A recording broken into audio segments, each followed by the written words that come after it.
All righty. Looks like the attendee list has leveled off. Once again, I'm Ken Kibler, Director of Training and Client Business Support for eTruckBiz.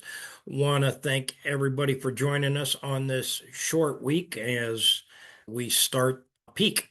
So appreciate you taking time out of your busy day, and we'll go through the weekly update. And as I said, we've got a special guest today, Mr. John Speed, out of Little Rock, Arkansas, and also with an operation in Humboldt, Tennessee. So without further ado, I'll turn this over to Jeff Walzak. Okay, thanks, Ken, and thanks everybody for spending some time with us today. And we need to remember that eTruckBiz is not endorsed, sponsored, or anything else by FedEx Corporation.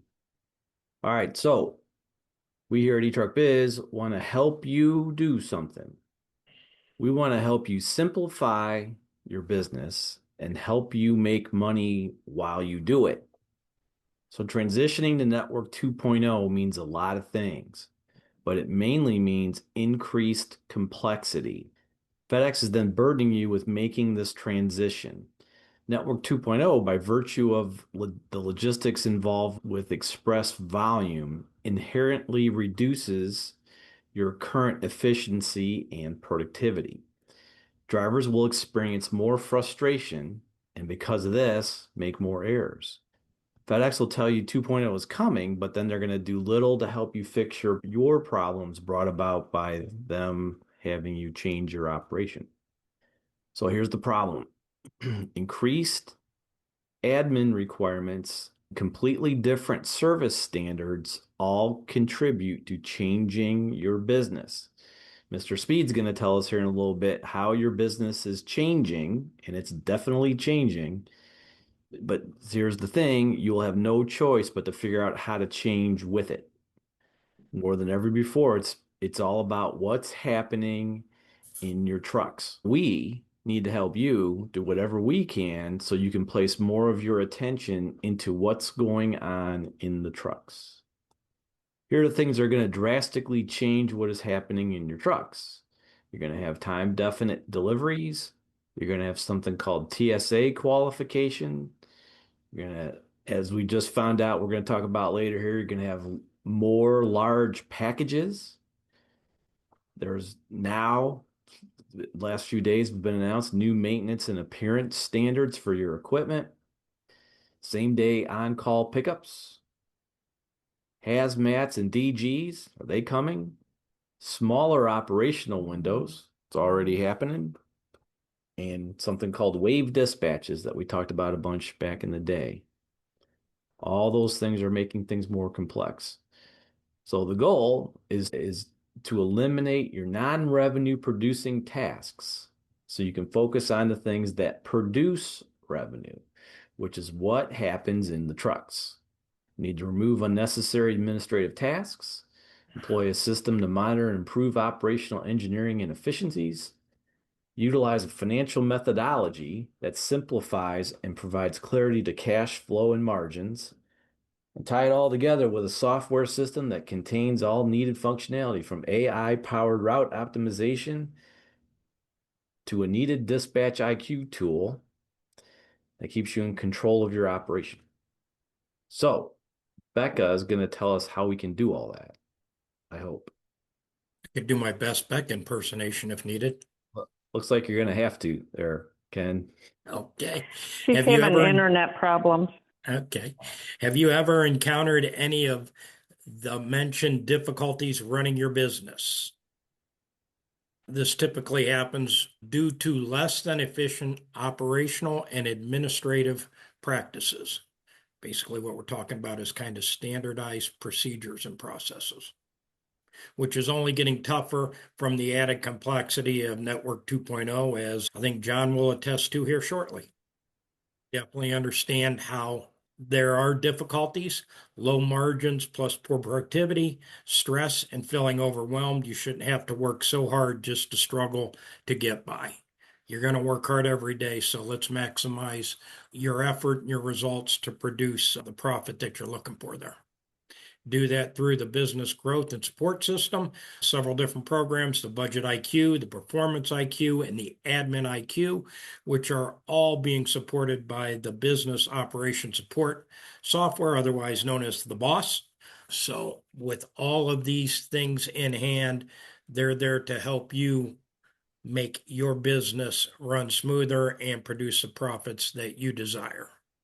These programs will allow you to focus on what's important while doing it all for less than you would spending it doing yourself. I think that's probably the biggest resistance. People fear, oh, this is going to cost me more. I can't spend anymore. You're already spending these dollars.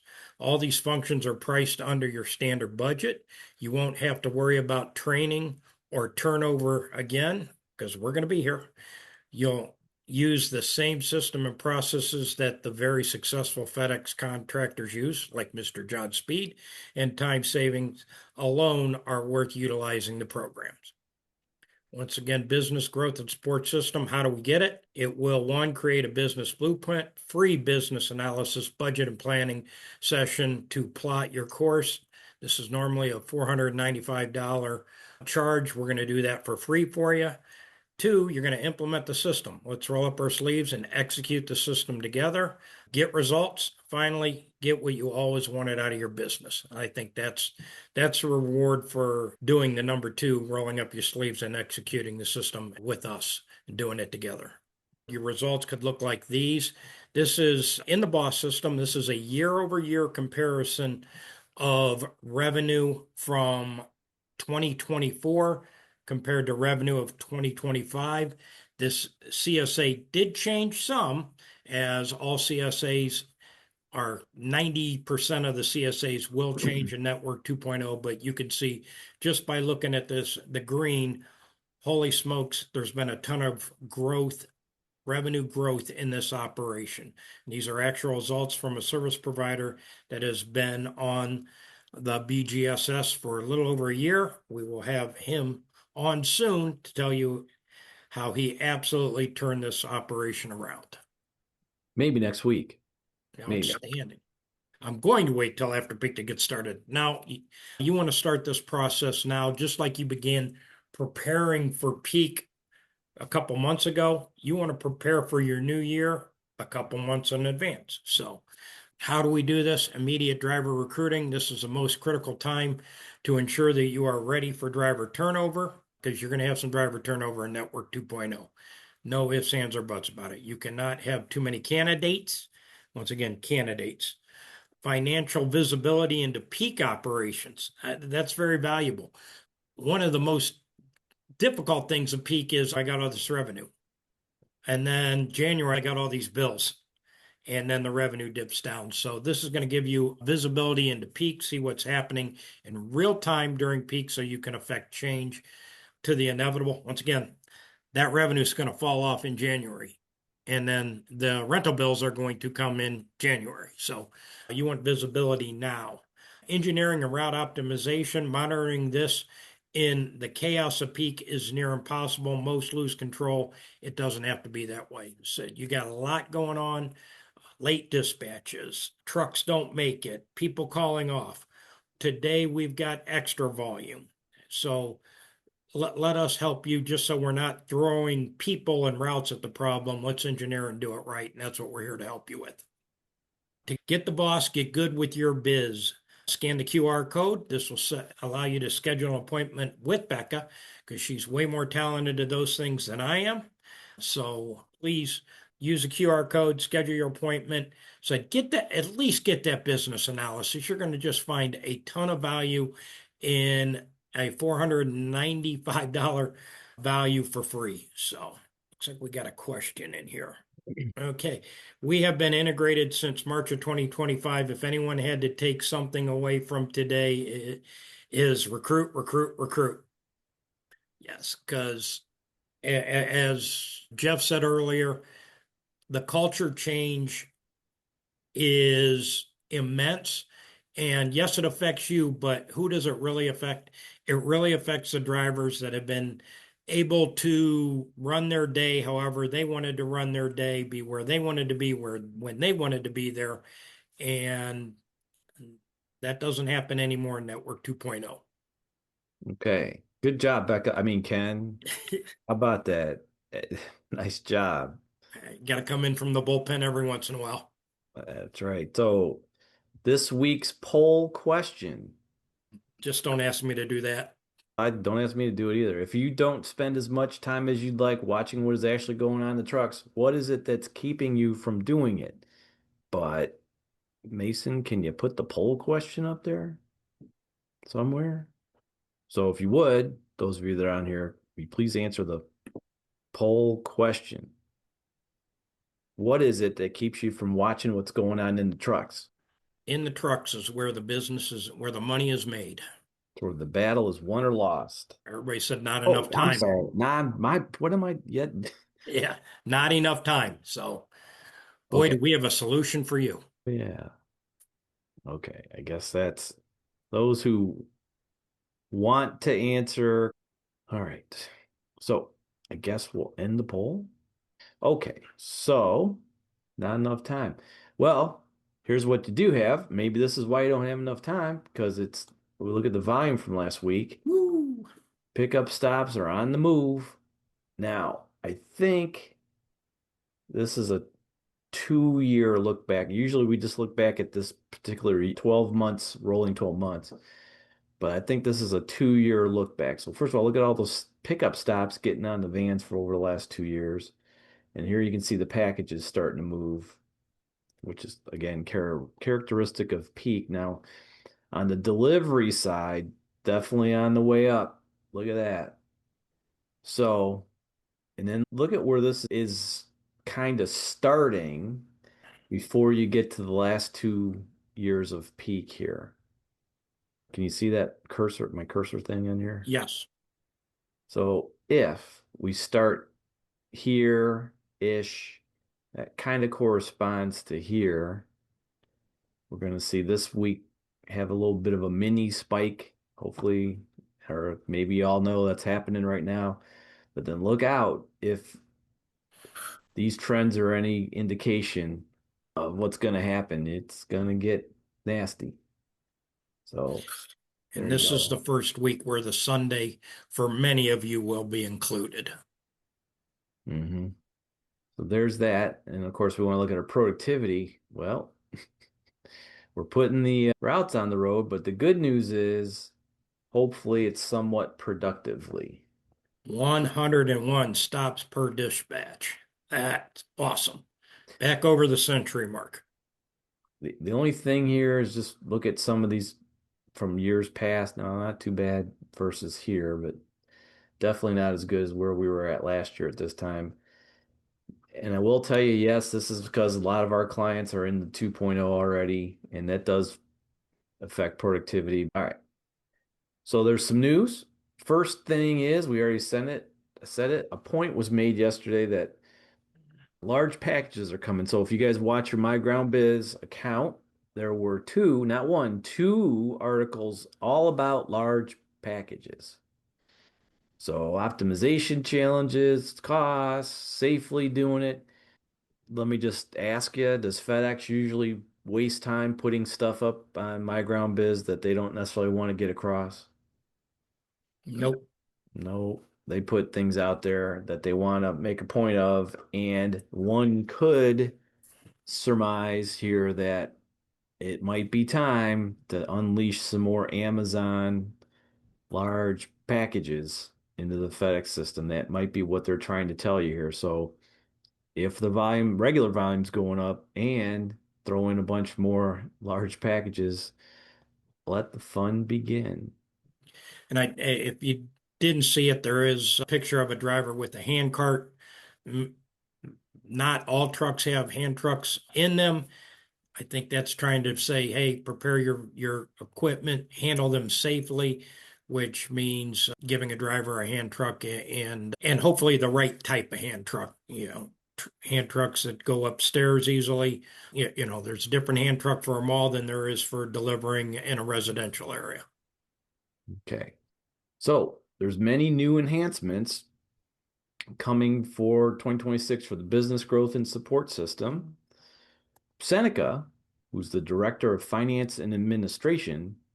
I hope she's on here. I am. Can you hear me? Outstanding. Yes, ma'am. You can tell us about one of the things that's about to happen for the BGSS.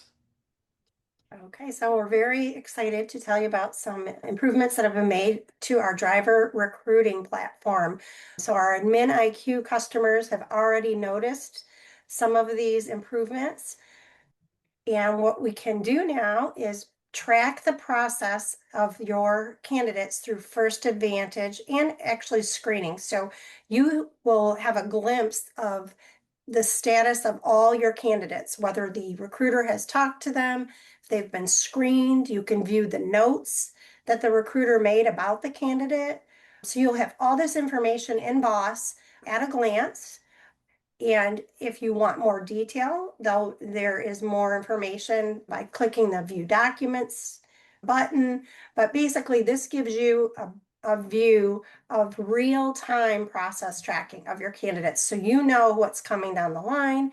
If you see somebody, that you want to watch their progress, you've got that ability. Of course, your recruiter and First Advantage admin are always available, but this just gives you the ability to look at it at a glance. It's a lot of information at your fingertips. So in addition to that new screen there that we just saw, we have some standardized communication that's going to go out to the applicants, just reminding them to stay engaged with the First Advantage process. If anybody out there has done First Advantage, I think you know that it's very important to keep those candidates engaged. It's easy for them to slip away. So we have standardized communications that go out reminding them, hey, you need to take your drug test, you need to finish this form. And that we hope will help with that. And as noted on the access that you have in Boss, there's a document management system. So any documents that we obtain during the recruiting process, the medical certificate, their driver's license, their resume, all those documents are there at your fingertips. Click on a button, you can view them, print them, save them. It's just a really huge benefit to have all this information all in one place. You know where it's at, you can access it anytime. And then coming soon, another way that we're going to keep those applicants engaged is they're going to be provided a portal where they can track their progress. They can see what they've done, what needs to be done. They're not going to wonder where they're at, and there'll be a quick link to contact their recruiter or their First Advantage administrator. So we're really hoping that this is going to be huge. I'm sure it will be for the candidates to stay on their path. And actually, we've done some testing, and in our beta testing, the candidates were processed 70% faster due to these improvements, and 50% more were actually presented for hire, meaning they made it all the way through the First Advantage process. We know they need hand-holding. This gets them there with all these systems and processes through your eTruck Boss. So if anybody has any questions about that, they can certainly reach out to me. I oversee our recruiting department and First Advantage. It's just really an exciting improvement. I think you guys are going to love it. I know we are already loving it. Okay. Thank you, Seneca. That's some exciting stuff there. That's going to be very, very helpful. Now, yeah, we know it's about to be peak, but it's not too, we can walk and chew gum. What can we do, or what are we doing to change things in 2026 with all of its upcoming Network 2.0 challenges for a lot of you? What are you doing? What are you going to do about that? Right? So why don't we ask somebody who's already figured this all out and by all measures is enjoying the success that most contracted service providers dream about when they enter the business in the first place. So hopefully his mic is on and he can hear us. We want to introduce to you Mr. John Speed of JF Speed Express Inc. in Arkansas. How you doing, Mr. Speed? Good afternoon. How you guys doing? We're doing fantastic, but we're probably not doing as good as you. And I'll bet you a bunch of the other folks on here aren't doing as good as you. But guess what they want to do? They want to do as good as you. So, can you give us a little introduction about JF Speed Express? Yeah, I can. Been around since 17, so be 10 years in August of next year. Have started with one CSA doing about 30,000 bucks a week in revenue. Now have a couple that do $80,000 a week, then have two more. Another sister company my son has, and he's doing $115,000 a week in revenue in two different locations, one in Little Rock and one in Tennessee. And golly, man, it's been a great journey. 2.0, I'll say if you guys haven't been through it yet, get ready. eTruck can help you a lot through that process. They've helped us a lot, and our team has grown a lot through for their mentoring. So Can I ask you that? So, let me ask you something. We yeah, usually point to you and your operation when we tell folks that you actually can make money doing this. Can you tell us what kind of margins that you enjoy from time to time? yeah, around 20%. So sometimes a little bit better than that.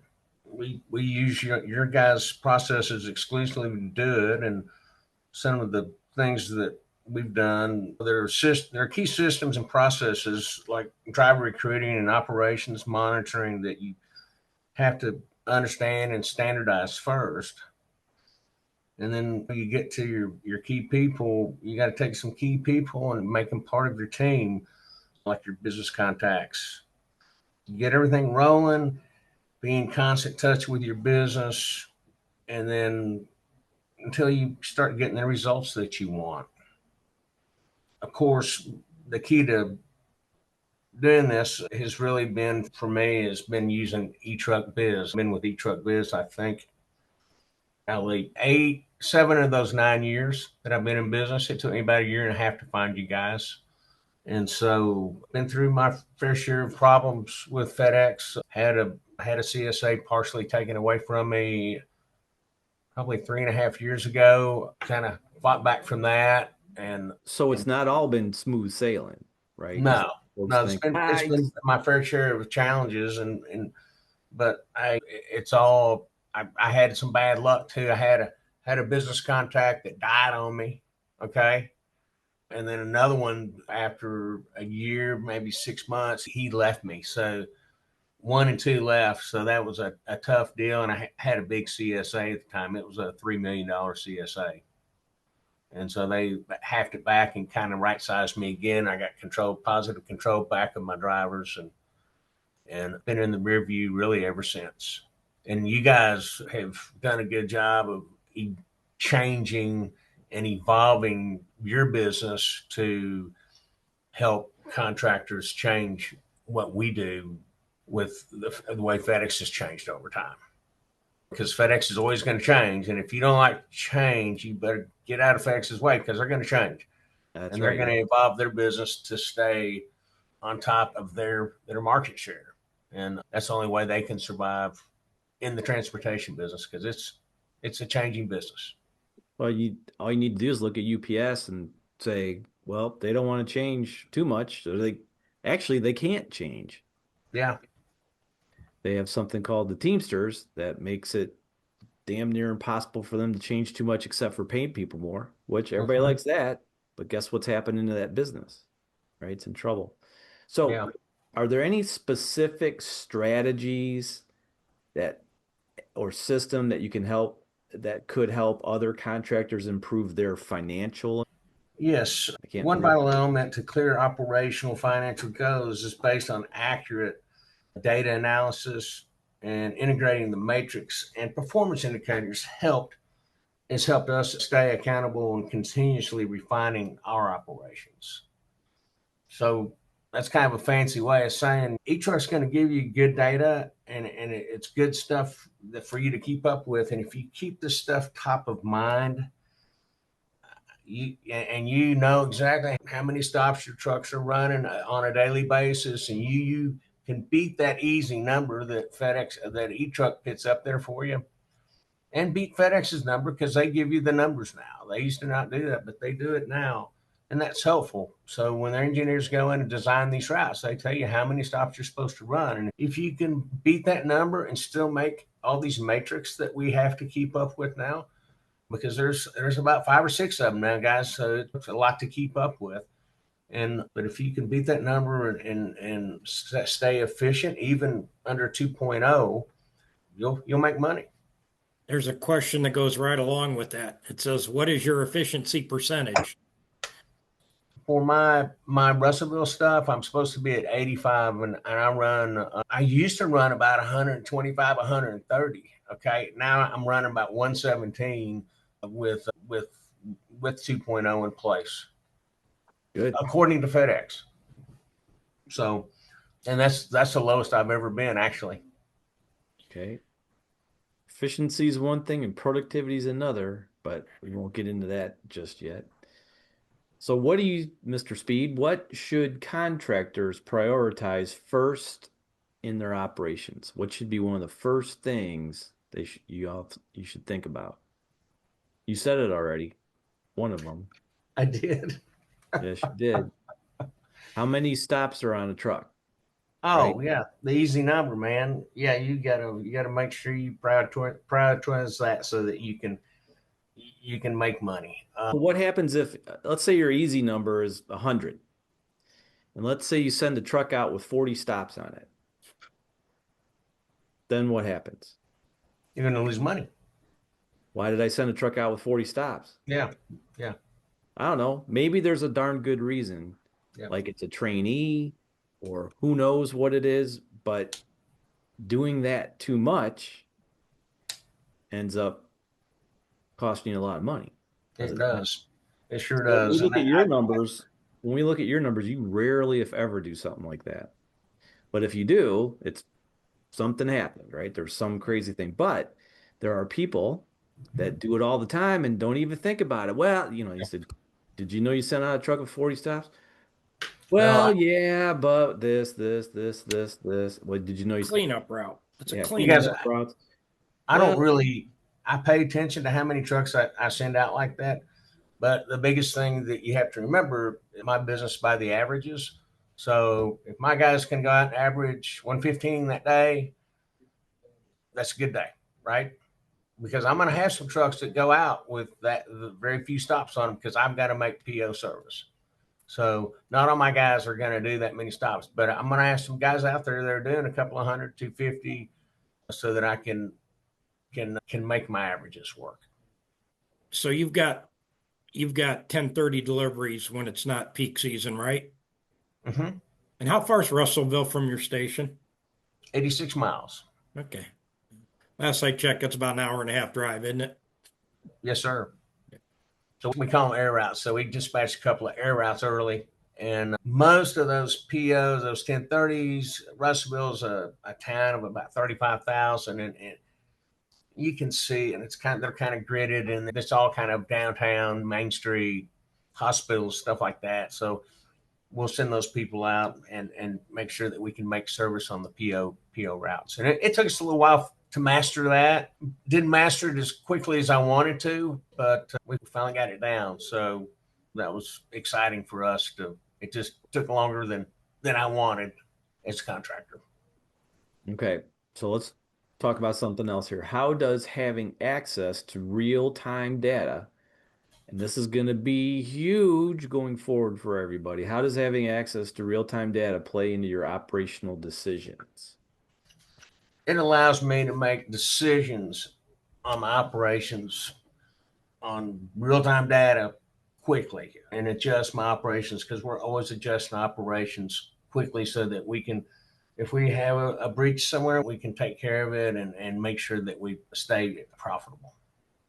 Okay, so it's very important not only to look at data. So if you're out there right now and you don't watch much of your data, there's the first problem. Second of all, it's as quickly as you can get it, that's the better decisions, better informed you can be when you make decisions, right? So now here's the thing about what just right now, would you implement change now, even if it's just about to be peak? So for instance, would you implement the business growth and support system now that it's the 25th of November and everybody's panicking over peak? Yeah, because you guys are going to just plug them in, and you're going to start giving them data, and that data will be useful data for them next year that you already have in place for them. I've like I said, I've been doing this with you guys for 7 years. What I spend with eTruck does not even knock a dent in the amount of income that I create. So So it's been it's an your investment in experience. your future. Please take this information and use it. It has made a world of difference in my FedEx career. Not only with the things that you guys provide for me real time, daily, the information that I get from Ken daily about my operations. Sometimes I miss things, and he points things out to me. He'll catch things during the day and ask me what's going on. And so the other stuff that I get from Jeff and his team is really, I get a lot of insight. Sometimes I get a little peek into maybe what's in the future quicker. When you went into FedEx world, you're siloed. You're in a district. You don't know what's going on outside your district many times, and so having that insight that Jeff brings along with his team is helps me feel very comfortable in the space that I'm in. Outstanding. The last question from us, at least, what would you say to contractors who are hesitant to invest in operational improvements? Well, I think you kind of just told us, but yeah, I'd say invest in the future. It's going to save you money in the long run, knowing this information and having it at your fingertips. And what about whatever information they're providing for us now at eTruck, it'll change because what about oops, sorry, go ahead. good. Well, I was gonna say, what about, because there's a lot of new folks on here, either they're just got in the business or they're about to get in the business. What would you say to them? Well, what bit of advice would you have for them? What's something you can do to make things easier as you get going? If you're a new person, man, sign up for this eTruck. It will help you go from 0 to 60 very quickly so that you can operate your business at a profit, make margins, and also know what to do, because eTruck will be there to answer questions for you as you have them, because they've been doing this for a long time. They know they helped me really big time, especially when I first signed up. And I'm friends with all these people now, so I stay signed up because I'm loyal, because they've been loyal to me. So please, please go ahead and do it. It'll be the best investment. It will protect the investment you've already Yeah. made in your business. So a lot of people would say, well, when we talk to new people getting into business, usually one of the things they'll say, well, I'm setting this up, I'm doing this, I'm going to do payroll this way, I got this for that, how much money did you spend? I don't want to use the word waste because that's, who knows, maybe it was a learning expense, but how much did you spend before you got involved with us that maybe you didn't have to spend, put it that way? I was writing checks to myself. That wasn't even fun. Float payroll. Well, it was expensive, So, right? So if you're yep. new, we can help you through a bunch of the mistakes that are going to cost you a lot of money, is what I'm Yeah. trying to get at, right? And Yeah, you another, might as well. It's easier to learn them the easy way, not the hard way. well, another mistake, and there's a ton of people that do this, but another mistake is negotiating your contract yourself. Do you negotiate your own contracts? No, always call Carrie. And your margins are what? Large? They're pretty good. Well, they're better than most, that's for sure. And I'm not so sure that isn't a coincidence. I think that's we try to tell people and they Nope, I got a spreadsheet or I know a guy. Okay, good Well, luck. and Okay. then they were all running small businesses, and all small businesses are the same.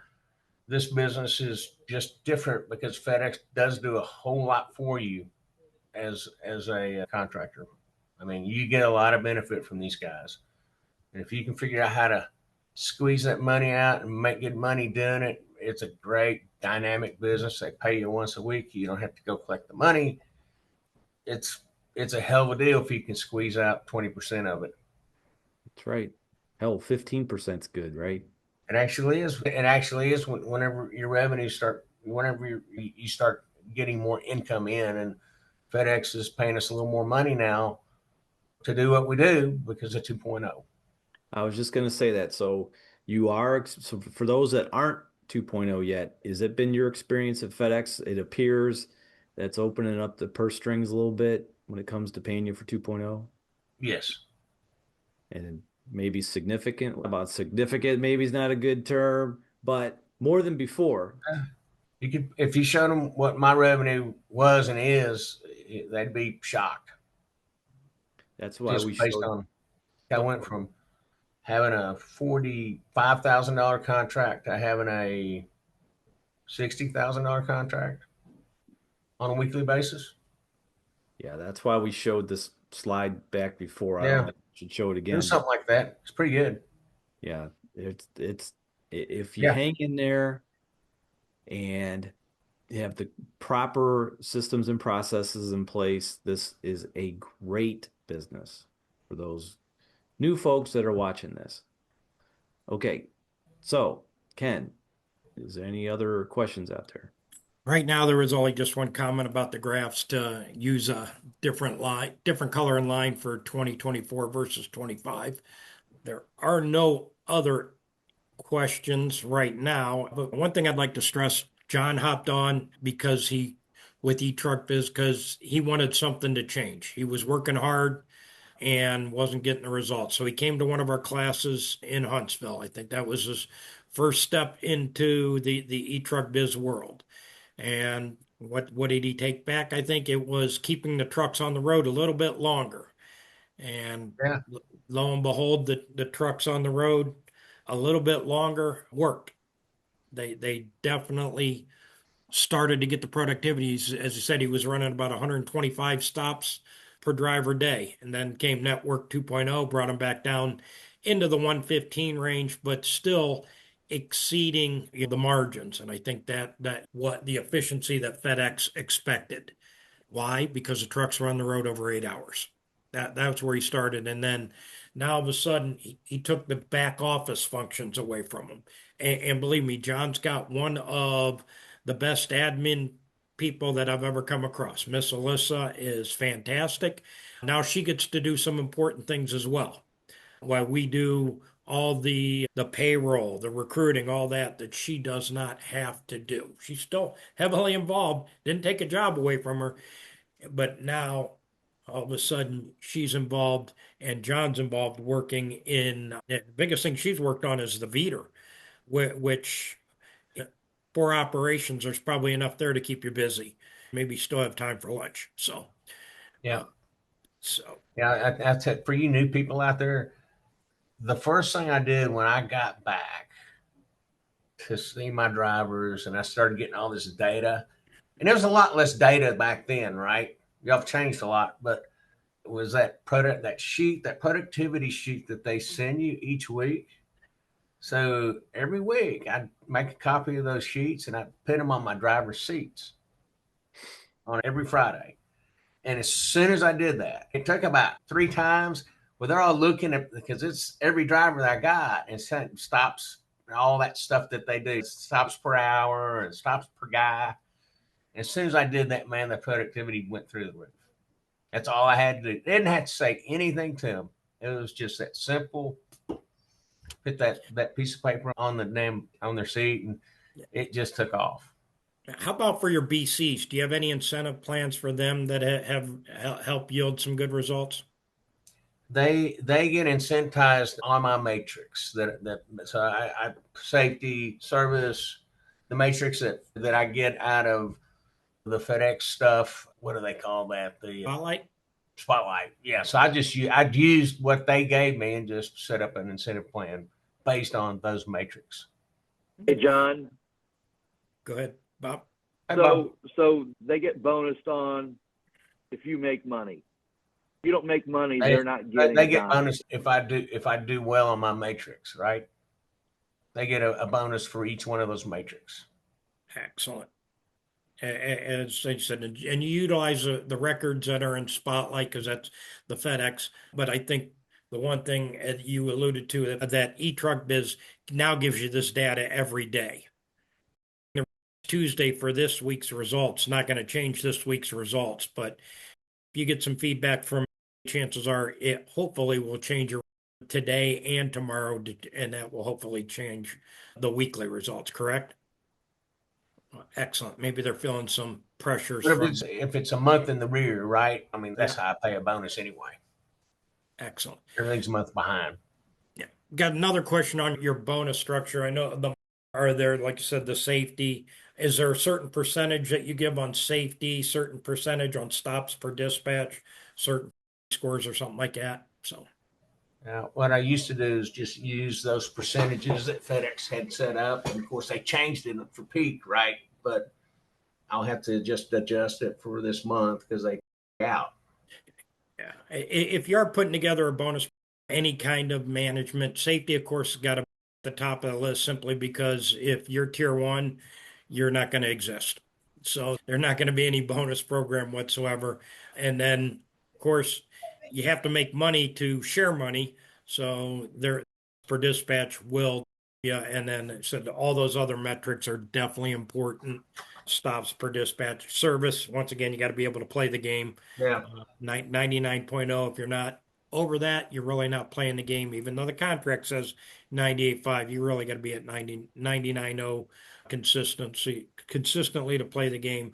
And then, of course, your ride scores are definitely going to play in there. And eTruckBiz has a way in our system to help you improve your ride scores with driver release audits. I don't know if that's something that Alyssa does along with the VEDR and the MMRs that's helped you improve those. I think that was last time Bob and I were out there. That might have been the only thing that needed some work on.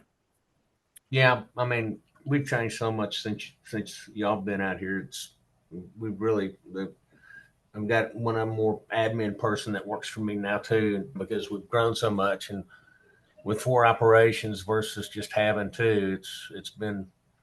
I'm building out office space upstairs right now to kind of handle that and making an investment in the business. So is that going to be eTruckBiz Little Rock? Yeah, I gotta have a place to work when I come visit. Yeah, we'll have more room for you when you come back. I got a big conference room upstairs and another office, and so I'm tired of listening to hammers. And so you've got an offsite office. You do your training there. You store uniforms there. You got a garage there too, correct? Yeah, we got a shop, and so we have 4 full-time mechanics. Have a night crew that goes out and share the shop with another contractor here. So we try to keep our trucks maintained properly. And I noticed you guys were talking about, are they going to come out and start actually enforcing clean trucks and all that stuff coming up? Is that what you were saying at the very top of the show here? Yes, sir. That's a new emphasis. Yeah. I've got a guy that comes out and does mine. They get washed once a month.